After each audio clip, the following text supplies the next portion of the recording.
Hello guys, welcome back to Kevaliya PCS. आज हम BPSC DMO का जो पेपर हुआ 9 तारीख को उसको पूरे अच्छे से एनालाइज करेंगे।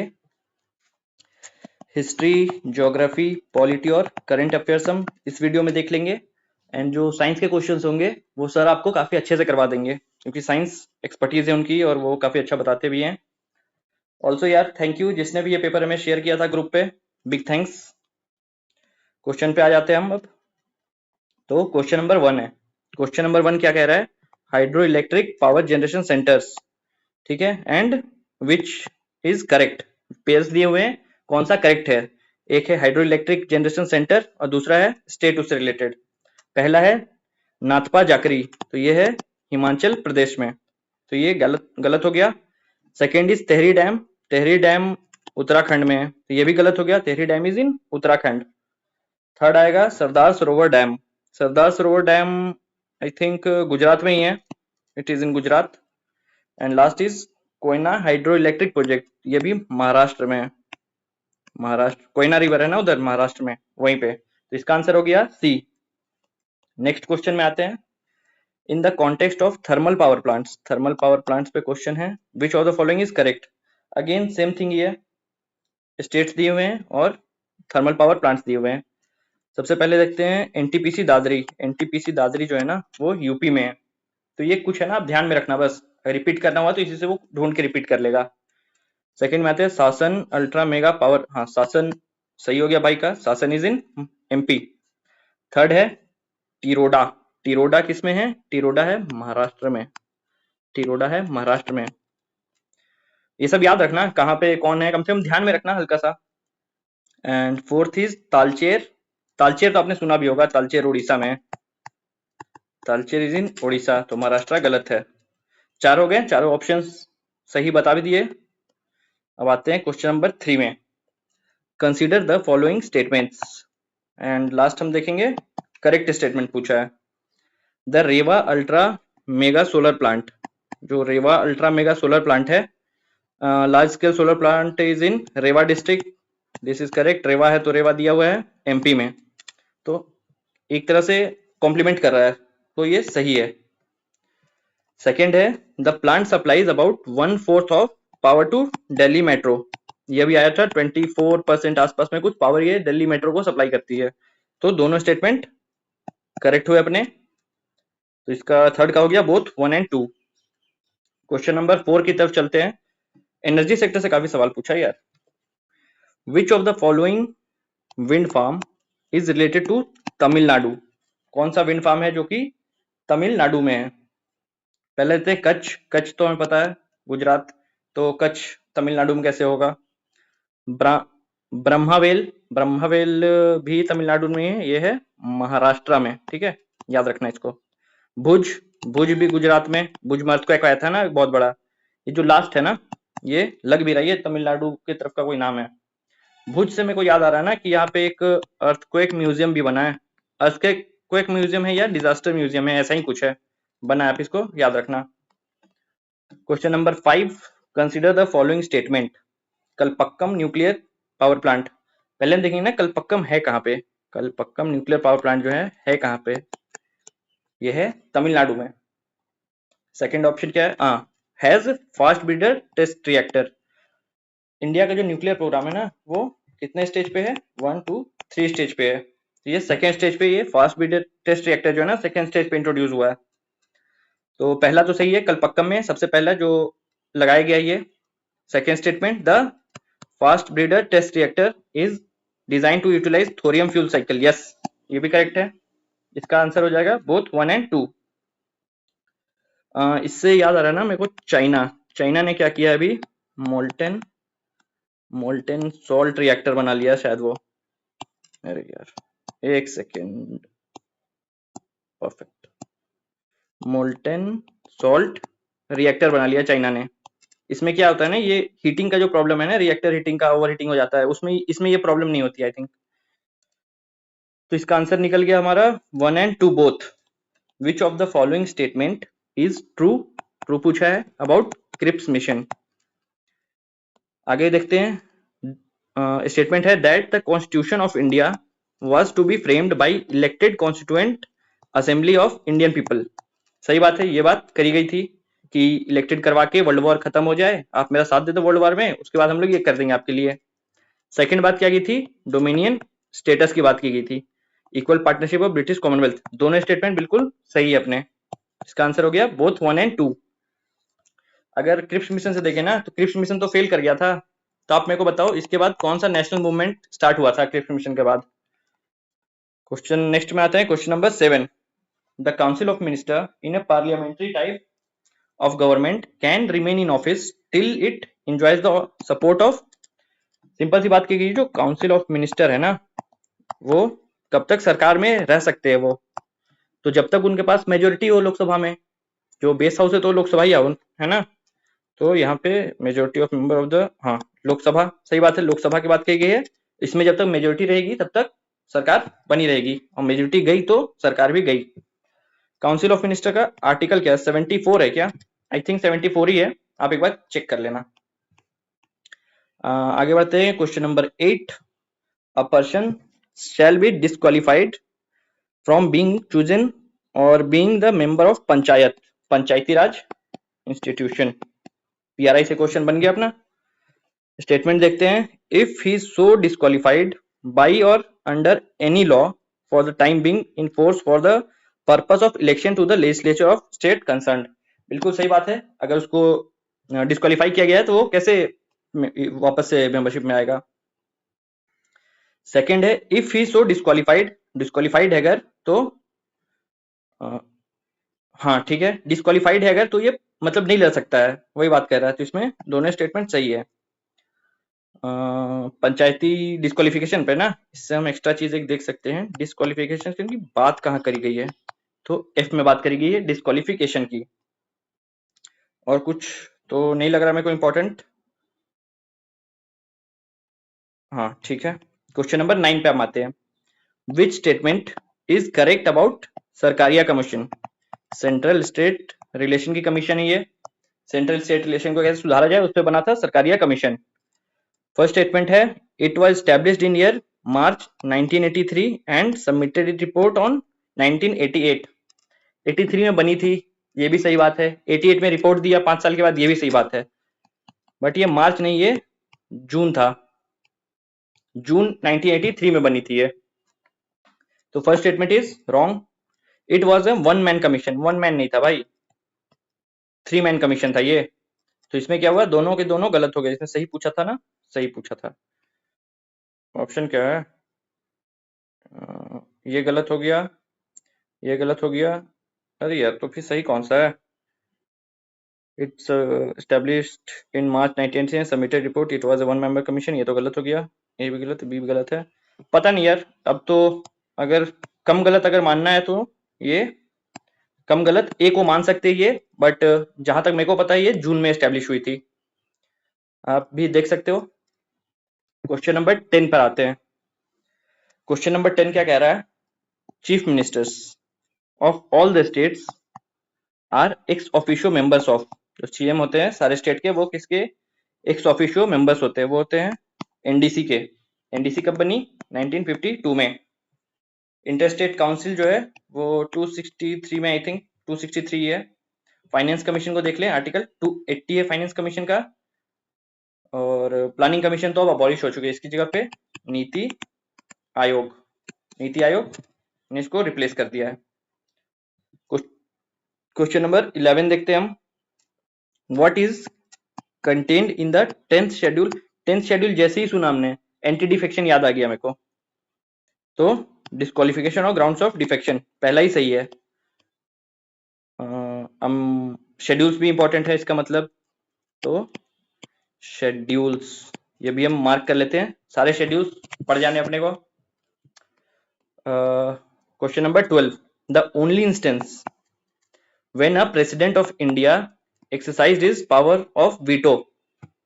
एक ही इंसिडेंस है ये इंडिया में, इस टाइम में प्रेसिडेंट थे ना जियानी जेल सिंह जी थे, और इसका आंसर क्या हो गया, Indian post office amendment bill. इसी में एक बार वीटो का यूज किया गया था। इससे याद करें ना, तो अभी वाइस प्रेसिडेंट जो है हमारे, वाइस प्रेसिडेंट, इन्होंने रिजाइन किया है। इसका आर्टिकल क्या है, यहाँ पे कुछ फिल होगा ABC, आप मेरे को कमेंट करके बताना 67 क्या है।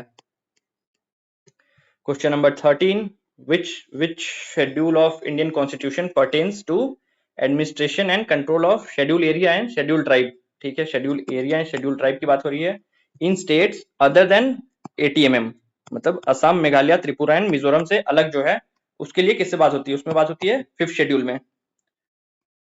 क्वेश्चन नंबर 14 में आते हैं। एनडीसी हमने ऊपर ही देख लिया 1952, NDC 1952। Question number 15, which statement is not correct, not correct पूछा है। हाँ ठीक है, प्रेसिडेंट से, the election of president shall be held in accordance with the system of proportional representation by means of single transferable vote, it is correct. Second है, in president's election every elected member of legislative assembly of states shall have as many vote as there are multiple of 1000 of the quotient obtained by dividing the population of state by the total number of। इसका formula होता है कि कैसे equal votes किए जाए, तो ये उसी पे बात की गई है। थर्ड ऑप्शन पे आते हैं, ये अभी इसको होल्ड पे रखते हैं, इसको पूरा फॉर्मूला लिखना पड़ेगा। इसमें थर्ड है आर्टिकल 42। अच्छा, अपना आंसर निकल गया, नॉट करेक्ट है, नॉट करेक्ट है। आर्टिकल 42 नहीं है, आर्टिकल 52 है। जो प्रेसिडेंट है उसका आर्टिकल है 52 एंड प्रेसिडेंट का इम्पीचमेंट है 61 में। इमोल्वमेंट्स बाद में देखेंगे। महात्मा गांधी, महात्मा गांधी पे हमने कल बात की थी हिस्ट्री वाले पार्ट पे, आज महात्मा गांधी वापस आ गए हैं। Mahatma Gandhi return an award during NCM as a mark of protest. Kaisar Hind award मिला था इनको, और मिला क्यों था, एम्बुलेंस सर्विस, बोर वॉर चल रहा था ना उस समय में, जो एम्बुलेंस सर्विस इन्होंने स्टार्ट की थी उसके कैसर हिंद इनको मिला था। नाइटहुड अगर देखे तो रविंद्रनाथ टैगोर जी को नाइटहुड मिला था, इन्होंने भी इसको वापस कर दिया था। राय बहादुर, राय बहादुर तो काफी लोगों को मिला है, राय बहादुर, खान बहादुर, सरदार बहादुर, ये ब्रिटिशर देते थे, अलग अलग उपाधि देते थे जो भी उनके काम आता था उनको। Question number 17, the no tax campaign in Bardoli, ये बात कर रहा है बरदोली सत्याग्रह की। हुआ कब था बरदोली सत्याग्रह, 1928 में हुआ था। तो इससे एसोसिएटेड लेड बाई, सही है, लेड बाई वल्लभ भाई Patel.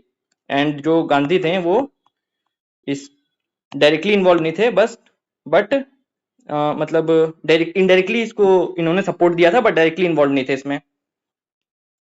Question number 18, the Tilak Swaraj fund, Tilak Swaraj fund was started to finance which one of the following movement. तो इसका आंसर होगा NCM। जब बाल गंगाधर तिलक जी की मौत हुई ना, तो गांधी जी ने एक बहुत ही फेमस स्टेटमेंट कहा था, माई स्ट्रॉन्गेस्ट या something bulwark is gone, bulwark is gone. तो ये पूछता है कि ये किसके लिए कहा गया था, तो आप याद रखना इसको। बरदोली हमने देख ही लिया, रॉलेट सत्याग्रह, ठीक है। 1 करोड़ शायद इसमें फंड जमा हुआ था, 1 करोड़, 1 करोड़ का फंड जमा हुआ था। क्वेश्चन नंबर 19 में आते हैं। व्हेन वाज बिहार प्रोविंशियल किसान सभा एस्टेब्लिश। इसमें बड़ा कंफ्यूजन रहता है, एक प्रोविंशियल किसान सभा में कंफ्यूजन रहता है, एक सोशलिस्ट जो पार्टी है ना उसमें कंफ्यूजन रहता है।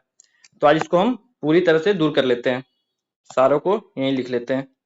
पहले हम लिखेंगे किसान सभा, किसान सभा 1922-23 में बनेगी, और बनाएगा कौन इसे, मोहम्मद जुबैर एंड श्री कृष्णा सिंह जी, श्री कृष्णा सिंह जी, ठीक है। किसान सभा क्लियर हो गया अपना। सेकंड हम आते हैं बिहार प्रोविंशियल किसान सभा पे, BPKS। ये कब बनी, 1929 में बनी थी। और एक है ऑल इंडिया किसान सभा, ये कब बनी थी, 1936 में बनी थी। अब ईयर को लेके कभी कंफ्यूज नहीं होना आपने को। तो यहाँ बात की गई है बिहार प्रोविंशियल किसान सभा की, तो ये बिहार प्रोविंशियल 1929, 28 है क्लोजेस्ट, 28 मारेंगे निकल जाएंगे अपन। Next question, in which year did Netaji Subhash Chandra Bose forward bloc की स्थापना उन्होंने कब की थी। तो इसका आंसर है 1939 ही में की थी। तो इससे आपको याद आ रहा है त्रिपुरी क्राइसिस। इसके बाद और क्या हम लोग सुभाष चंद्र बोस जी से याद कर सकते हैं, और याद कर सकते हैं आईएनए को सेटअप किसने किया था, मतलब पहले बनाया किसने था, मोहन सिंह जी ने। और इसको रिऑर्गेनाइज किसने किया था, रिऑर्गेनाइज बाई सुभाष चंद्र बोस। नेताजी ने इसको रिऑर्गेनाइज किया था। फॉरवर्ड ब्लॉक हो गया, आईएनए हो गया, त्रिपुरी क्राइसिस हो गया। आगे बढ़ते हैं अपन।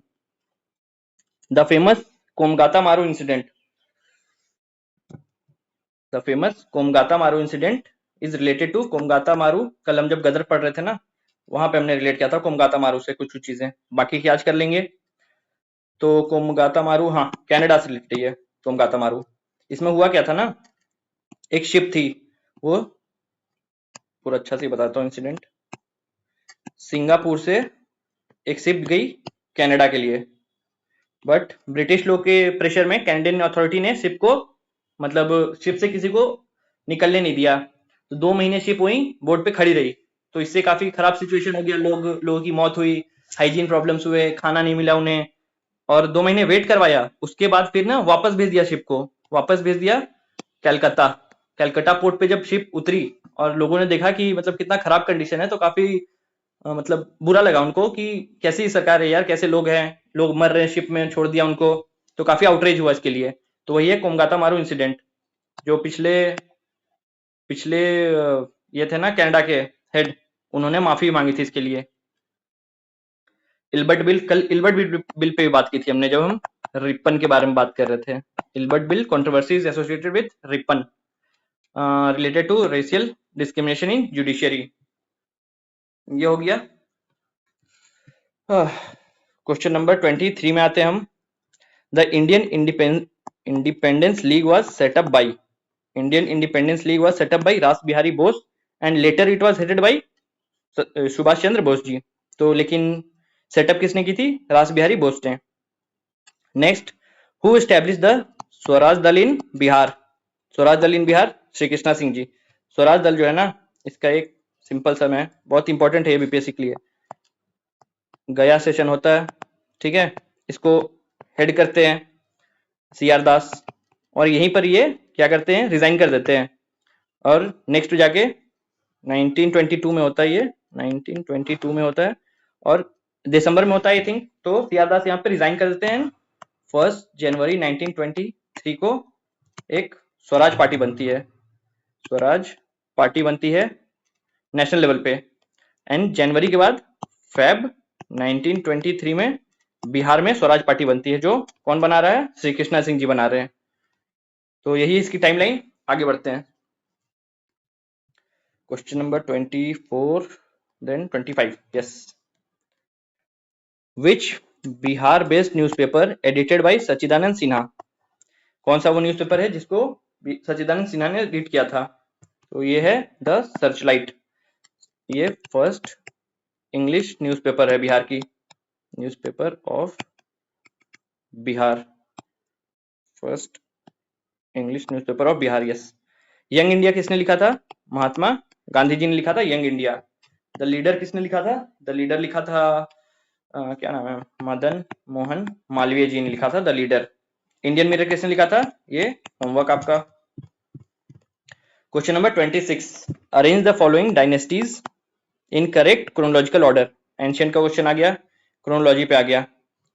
तो सबसे पहले अगर हम बात करें तो शुंगा फर्स्ट, कानवा third and fourth is Gupta. क्या बनेगा? 1 2 4 3 1 2 4 3 2 4 2 4 3 सॉरी 2 4 1 3, हाँ 2 4 1 3, ये गलत है, बी हो गया आंसर इसका। और कुछ याद कर सकते हैं क्या इसे?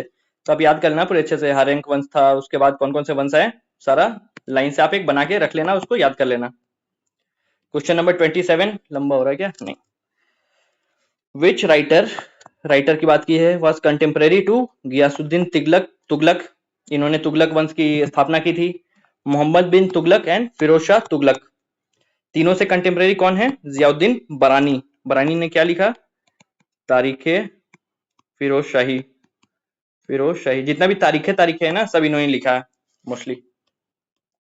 उसके बाद बढ़ते हैं क्वेश्चन नंबर, क्या लिखा है ये, क्वेश्चन नंबर 28 में दिया है जो गवर्नर जनरल थे, वो दिया ब्रिटिश ऑफिसर्स एंड ईयर, किस साल में वो इंडिया में थे पोस्टेड। तो ज्यादा तो नहीं पता, बट वेबल प्लान 1945 में आया था, ये तो सबको पता है। तो 1945 में अगर वेबल प्लान आया है तो 1944 के आसपास वेबल ही होंगे। लॉर्ड माउंट बैटन पता है सबको, 3 जून प्लान, 3 जून प्लान, ये आया था इंडिया के इंडिपेंडेंस के काफी करीब में, तो ये हो गए 1947। 2 भी अगर पता है मैं, वेबल को डी को 1 करते हैं, डी को 1 करने से मिल गया अपना आंसर, आंसर इज सी। ए का 4 हो गया अपना एंड सी का 2 हो गया अपना। सारे बन गए, आगे बढ़ते हैं। Question number 29, Ilbert bill controversy. 2 question आगे इल्बर्ट बिल कंट्रोवर्सी से। हैपेंड इन रॉन्ग 1883 में इल्बर्ट बिल कंट्रोवर्सी हुई थी, किसके टाइम में? रिपन के टाइम में।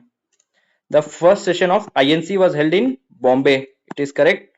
Statement 1 is false and 2 is correct, ये हो गया इसका आंसर। हाँ, ये हो गया इसका answer, 1 is false and 2 is correct. INC से अगर कुछ देखना तो कॉलेज कौन सा था?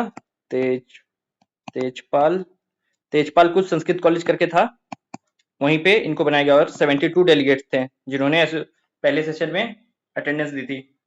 एंड बिहार से कोई नहीं था, फर्स्ट सेशन में बिहार से कोई नहीं था। आई थिंक सेकंड में 31 मेंबर थे बिहार से, बट फर्स्ट में कोई नहीं था। Question number 30, in Gupta period who wrote बृहद संहिता। बृहद संहिता किसने लिखी है? बृहद संहिता लिखी है वराहमिहिर जी ने। नागार्जुना ने क्या किया था? नागार्जुना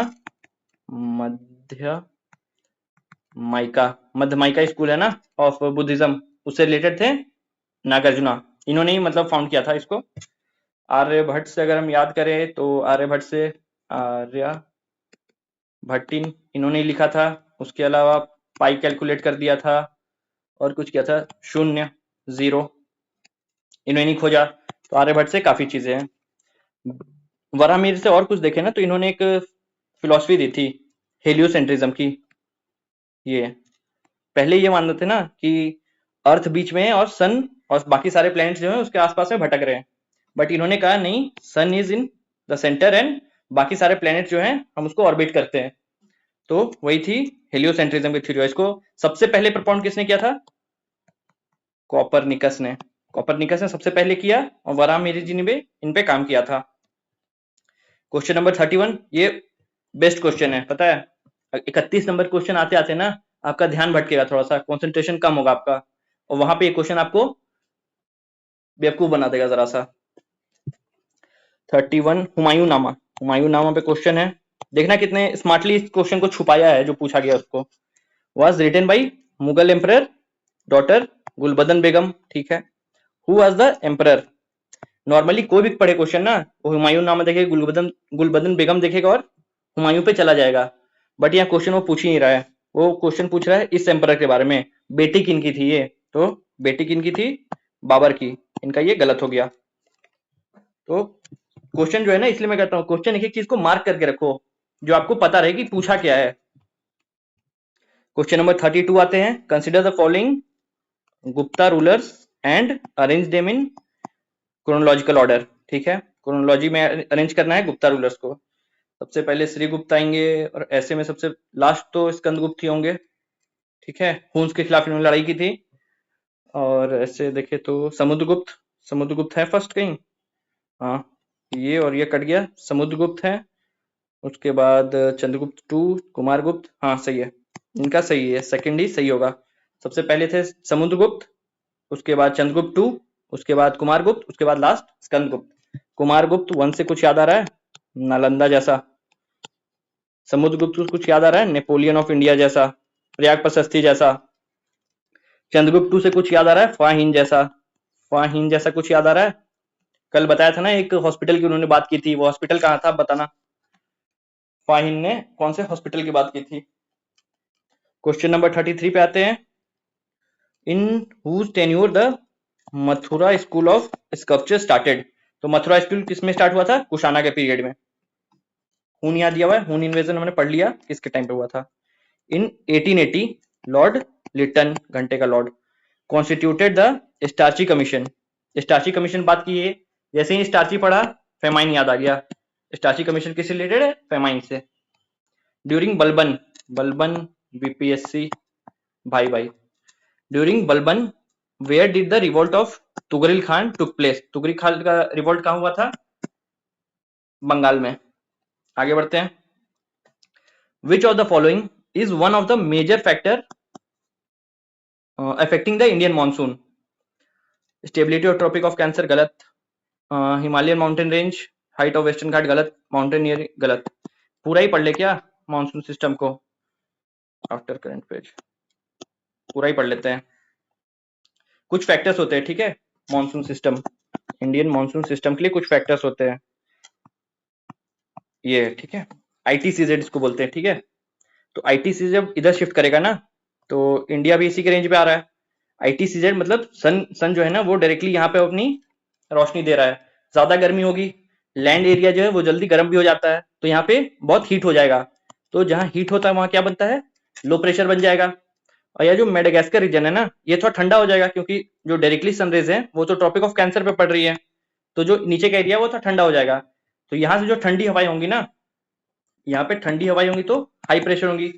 एयर कहाँ से कहाँ मूव करता है? High to low pressure. तो यहाँ से जो हवाएं हैं वो लो प्रेशर की तरफ मूव करेंगी, और बीच में समुंदर है ना उससे मॉइस्चर उठा लेंगी। तो मॉइस्चर उठाएगी तो यहाँ पे जाके हाई प्रेशर है, तो यहाँ लो प्रेशर है तो यहाँ पे बारिश हो जाएगी। यही बात कर रहा है। तो देखो आईटीसीजेड शिफ्ट होता है, पहला स्टेटमेंट गलत हो गया, स्टेबिलिटी नहीं है, शिफ्ट होता है आईटीसीजेड। वेस्टर्न घाट का तो कोई रोल नहीं है, वेस्टर्न घाट का रोल है वेस्टर्न घाट में बारिश करवाने में, ओरोग्राफिक रेनफॉल होती है, इक्वेटर पे भी कोई बात नहीं है। तो सब कुछ क्लियर हो गया उससे। Question number 37, which one of the following pass is not located between Arunachal Pradesh and Myanmar? Arunachal Pradesh और म्यांमार की बात हो रही है, कौन सा पास है जो लोकेटेड नहीं है? देख लेते हैं। तुरियल पास है सबसे पहला, दीपू पास है, दीपू तो है, पंगसाउ भी है। इन दोनों में कुछ भी हो सकता आंसर, क्योंकि ये जो है मिजोरम में है और ये मणिपुर में है, और यहाँ पे स्पेसिफिकली लिखा हुआ है अरुणाचल प्रदेश एंड म्यांमार की बाउंड्री बनाना चाहिए वो, तो ये दोनों में से कोई अरुणाचल में नहीं है। कुछ भी आंसर हो सकता है, आप इसके अपने हिसाब से देख लेना। कॉफी शावर जो रेन होती है ना, मेडिटेरियन से जो रेन आती है वो बात कर रही है। कर्नाटका में कॉफी शावर कहते हैं, यहाँ पे क्या कहते हैं? काल बैसाखी, काल बैसाखी बंगाल की तरफ बोलते हैं। 39th पे हम आते हैं। Arrange the following UT in decreasing order of sex ratio. Census जो है ना इस बार पक्का कहीं भी है क्वेश्चन बन रहा है सेंसस से, क्योंकि सेंसस इस बार कॉन्स्टिट्यूट भी हो गया ना कि अब सेंसस 2027 तक बन जाएगा अपना, तो इसीलिए सेंसस से क्वेश्चन बन रहे हैं। आर में ही बना है, सब में बन रहा है क्वेश्चन। तो यहाँ पे क्या पूछा है? डिक्रीजिंग ऑर्डर, तो हाई टू लो पूछा है। सबसे ज्यादा किसका होगा? सबसे ज्यादा तो यूटी में पुडुचेरी का ही है, 1037 के अराउंड है। सबसे लोएस्ट चंडीगढ़ ही है, सबसे लोएस्ट चंडीगढ़ ही है, 818 I think. Chandigarh, Chandigarh is 818। First and last हमने निकाल लिया, फर्स्ट इज थर्ड, ये गलत हो गया, अच्छा ये गलत हो गया, सेकंड निकालना जरूरी है। तो सेकंड है इसमें Lakshadweep, second, third is Andaman and Nicobar. सबके मैं लिखवा भी दे रहा हूँ, लक्षद्वीप इज 946, अंडमान इज 976। तो आप ये टॉप 3 या बॉटम 3 भी याद कर लोगे ना, काम बन जाएगा। टॉप, बॉटम एंड बीच के 1 2 3। तो इसका भी आंसर हो गया। क्या बना इसका answer? First is Puducherry 3, second 2, 1 and 4। हाँ सही है, इसका आंसर सी हो गया। आगे बढ़ते हैं, ये भी पढ़ लिया। Question number 40, which of the following, which is the longest waterway? Longest national waterway, longest national waterway कहाँ है? इलाहाबाद, हल्दिया और इलाहाबाद के बीच में जो है ना नेशनल वाटरवे 1, वही है लॉन्गेस्ट। 2 3 वाटरवे याद रख लेना कम से कम, 1 2 और 3 तो कम से कम याद रख लेना, वो मैच में आ जाता है ये क्वेश्चन। अगर नेशनल हाईवे पूछे तो NH44 है सबसे लंबी, कश्मीर टू कन्याकुमारी यही चलती है। 40 हो गया, 41 पे आते हैं हम। What is the primary objective behind implementing the green revolution? सबसे प्राइमरी क्या होगा objective? To promote only export नहीं, to ensure self sufficiency of food. ये सही है, सेल्फ सफिशिएंसी, जो फूड में हम सेल्फ सफिशिएंट हो जाएं उसके लिए किया गया था ना ग्रीन रेवोल्यूशन। 42nd क्या है? पंचपत माली, पंचपत माली माइन जो है ये कहां पर है? नहीं, किस मिनरल के लिए एसोसिएटेड है ये? सबसे पहले कहां पर है? उड़ीसा में, उड़ीसा में तो बॉक्साइट, उड़ीसा में बॉक्साइट बहुत होता है ना। मैग्नीज देखे तो मैग्नीज से एमपी, एमपी में सबसे ज्यादा मैग्नीज होता है। माइंस आप देख लेना कौन कौन सी माइंस है, किससे किससे रिलेटेड है। कॉपर देखे तो खेतरी, खेतरी माइंस होता था कॉपर से। 43 में आते हैं, which of the following is the largest contributor to water resource in India. अब ये जो है ना, ये क्वेश्चन थोड़ा सा अटपटा है, इसका मैं भी पक्का पक्का आंसर नहीं दे सकता। इसका दो आंसर हो सकता है, ए भी और बी भी। अगर वो वाटर रिसोर्स मतलब यूजेबल वाटर की बात कर रहा है तो आंसर होगा इसका ग्राउंड वाटर। फ्रेश वाटर की बात कर रहा है तो ग्राउंड वाटर होगा, और ओवरऑल सिनेरियो में बात कर रहा है तो ग्लेशियर एंड स्नो होगा। तो इसको देख लेना किस सिनेरियो में वो लेता है इस क्वेश्चन को। Question number 44, which of the following soil, soil पे क्वेश्चन आ गया। Rich in iron and aluminium मतलब मेटल रिच है, is typically found in high rainfall area. High rainfall area हमने पढ़ा, लेटराइट पढ़ा, लीचिंग याद आ गया अपने को। कहाँ होता है, वेस्टर्न घाट में मिलता है, और जहां भी बहुत ज्यादा बारिश होती है ना, इक्वाटोरियल रीजन में, इक्वाटोरियल रीजन में वहां पे अपने को मिलता है लेटराइट सॉइल। आगे बढ़ते हैं, ब्लैक सॉइल कहाँ मिलता है, कॉटन के लिए बहुत अच्छा होता है, रेगुर इसको बोलते हैं। और यह कहाँ मिलता है, जो डेक्कन प्लेट्यू है ना इधर साइड में, वहां मिलता है। जो इंडिया है इधर साइड में जो डेक्कन पठार है ना, वहां मिलता है, महाराष्ट्र की ओर पे। 45, which of the following region are included in biodiversity hotspots of India. ठीक है, सुंदरबन गलत, थार डेजर्ट गलत, Himalaya, western Ghat, Indo Burma, Sundaland सही। यहाँ पे भी सुंदरबन गलत हो गया। ठीक है, इंडिया एक लौती कंट्री जिसमें 4 बायोडाइवर्सिटी हॉटस्पॉट्स हैं, मतलब 4 का पार्ट है ये, वो कहना चाह रहा है। Ribosomes are center for, ribosome जो होते हैं ना इंडोप्लाज्मिक रेटिकुलम में होते हैं। एक होता है रफ, रफ एक होता है स्मूथ। रफ जो है ना उस पे राइबोसोम्स अटैच होते हैं, और उससे क्या होता है, प्रोटीन सिंथेसिस होता है। अच्छा 46 पहुंच गए क्या। 46 से जो 86 तक क्वेश्चन है ना वो साइंस है। साइंस जो है आपको सर करवा देंगे बढ़िया से। अपन आते हैं पॉलिटी पे। पॉलिटी क्या बात है, which judgment first articulated the basic structure doctrine. Basic structure doctrine देखा, केशव नंदा भारती ढूंढा और याद कर लिया। 1973 में आया था डॉक्ट्रिन। हो गया खत्म ये। विच of the following mentioned, not mentioned, not mention की बात की गई इसमें, कौन सा मेंशन नहीं है। इलेक्शन कमीशन आर्टिकल 324 है तो मेंशन होगा ही। फाइनेंस कमीशन आर्टिकल 280 है तो होगा ही मेंशन। इंटरस्टेट काउंसिल अगर 263 में बात हो रही है तो होगा ही। ये फाइनेंस कमीशन नहीं है। इंटरस्टेट काउंसिल कौन कॉन्स्टिट्यूट करता है, कौन बनाता है इंटरस्टेट काउंसिल, ये आप बताना। What is the tenure of chief election commissioner under 2023 law. Tenure क्या है, 6 year and 65 years of age. Whichever is earlier, जो भी जल्दी आएगा उसको कंसीडर किया जाएगा। एक्ट की बात करें ना तो अभी CEC and other chief election commissioner and other election commissioner act आया है कुछ 2023 का, उसमें बताया गया है कि जो अपॉइंटमेंट्स होगी ना इलेक्शन कमिश्नर की, वो एक पैनल से होगी। पहले प्रेसिडेंट करता था, काउंसिल ऑफ मिनिस्टर बताता था, प्रेसिडेंट करता था, बट अब जो है पैनल से होगी। पैनल में कौन कौन है आप मेरे को बताओगे। 89, इससे और एक देख सकते हैं हम।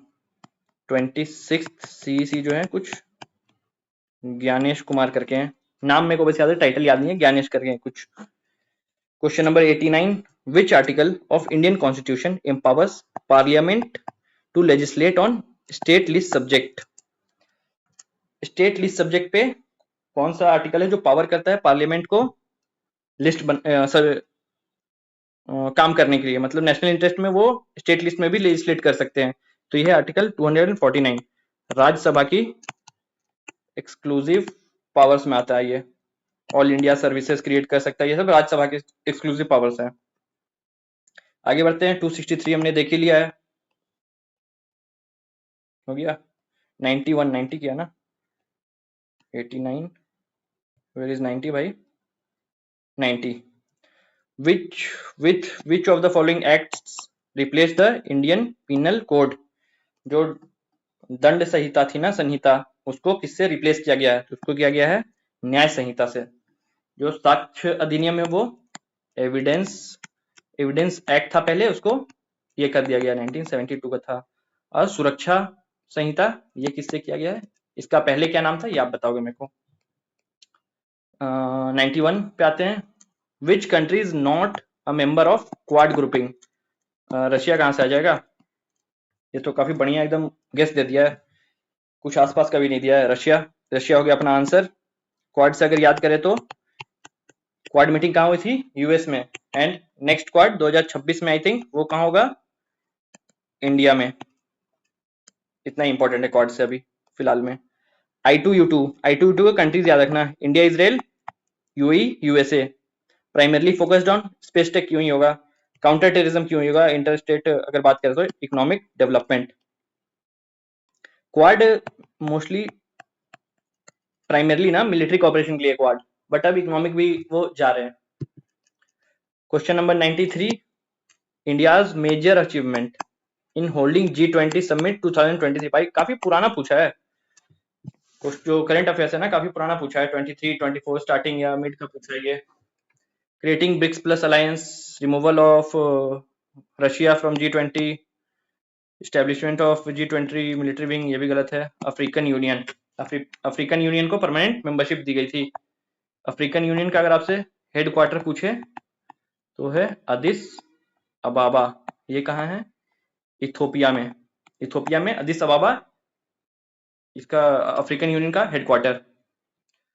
ब्रिक्स प्लस से अगर हम देखें ना तो पहला ब्रिक्स प्लस का मीटिंग कहाँ हुआ है? कजान में। जो कजान वाली मीटिंग था ना, ब्रिक्स का पहला मीटिंग नहीं, ब्रिक्स प्लस अलायंस का पहला मीटिंग में कह रहा हूँ, कजान में। और अभी 17th ब्रिक्स कहाँ होने को है? रियो में I think. Question number 94, what does de dollarization amongst the BRICS countries means? De dollarization का मतलब क्या है? इसको हम ब्रेक भी कर दें नॉर्मली तो डॉलर से दूर जाना है, मतलब डिटैच करना है डॉलर से। तो यहाँ तो गोल्ड की बात हो रही है, यहाँ क्रिप्टो की बात हो रही है, यहाँ IMF की बात हो रही है। डॉलर की बात कहाँ हो रही है? यहाँ हो रही है। डॉलर सीधा हो जाएगा answer. Digital data protection act 2023 does not include, क्या क्या है इसमें और क्या क्या नहीं है? कंसेंट बेस्ड डेटा यूसेज है क्योंकि पॉजिटिव बात है। राइट टू डेटा प्रिंसिपल ये भी है। डेटा प्रोटेक्शन बोर्ड ये भी है। राइट टू डेटा पोर्टेबिलिटी ये नहीं है। डेटा पोर्टेबिलिटी ये होता है ना, जैसे कि आपका डेटा है, ठीक है, वो आप उसको कंट्रोल करके एक सर्विस प्रोवाइडर से दूसरे सर्विस प्रोवाइडर को ट्रांसफर कर सकते हो, बट ये अभी ट्रांसफर का सब्जेक्ट जो है ना वो इंडिविजुअल्स के पास नहीं है, तो ये नहीं है इसमें। क्वेश्चन नंबर 96 आते। अच्छा, बात करी थी हमने NH44 की, NH44 आ गया। Kashmir to Kanyakumari NH44। NH48 मेरे को पता है दिल्ली मुंबई एक्सप्रेसवे है, बाकी नहीं पता है। बी का 1 लगाते हैं, बी का 1 लगाएंगे। क्वेश्चन मिल गया अपने को आंसर बी। ए का हो गया 2, बी का 1, ए का 2, सी का 4, डी का 3 बन गया। इसको देख लेना एक बार, कम से कम सबसे जो ज्यादा बड़ा है ना उसको देख लेना कम से कम। 97 पे आते हैं। In context of Indian famous bridges which of the following is not correctly matched? Coronation bridge West Bengal, सही बात है, कोरोनेशन ब्रिज वही है। बोगीबिल असम, बोगीबिल है या गोगीबिल है ये? अच्छा ठीक है, को भी है। बील वाइल्ड लाइफ सेंचुरी है, वो भी असम में ही है, तो बील से आप याद कर सकते हो, सब बील असम में ही है। बैंड्रा वर्ली ये महाराष्ट्र नहीं होगा तो कहाँ होगा? गोदावरी आर्क ब्रिज ये आंध्रा में, आंध्रा प्रदेश में है गोदावरी आर्क ब्रिज, ये गलत था। और भी जो है ना, जो भी नए नए ब्रिज बने हैं, सीलिंग देख लो, सीलिंग तो देख लिया, अटल सेतु देख लो, बाकी जो बने ना चेनाब रेल ब्रिज जो बना है उन सारे को भी देख लेना। Which among the following railway station link is not mountain railway?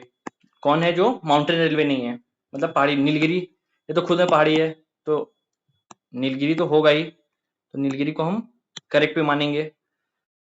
Matheran narrow gauge railway, तो नैरो गेज है मतलब कुछ पहाड़ के बीच की बात हो रही है, तो ये भी होगा। Kanyakumari to Trivandrum railway, Kanyakumari to Trivandrum जो है वैसा कोई रेल नहीं है, भाई ने गलत कर दिया सही करके। और कालका शिमला, शिमला भी पता ही अपने को, शिमला भी पहाड़ी क्षेत्र है, बाकी तीनों पहाड़ी क्षेत्र है, बट जो कन्याकुमारी त्रिवेंद्रम रेलवे है वो नहीं है, तो आंसर हो जाएगा इसका सी। 98 99 पे आते हैं। In context of Indian airports which one of the following is correct. Airports के नाम दिए हुए हैं गुजरात, या मैच द फॉलोइंग काफी आया है कि किसी भी चीज का नाम दे दे रहा है और स्टेट का नाम दे दे रहा है।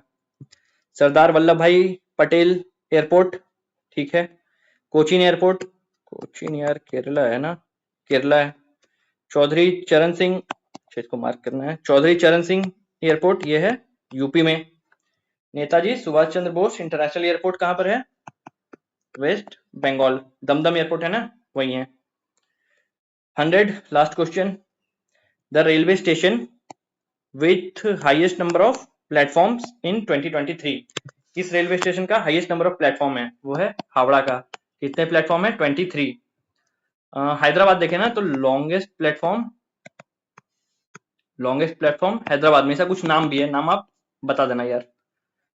और सारा हो गया, साइंस के क्वेश्चन आपको सर करवा देंगे। तो ओवर एंड आउट, मिलते हैं नेक्स्ट वीडियो में।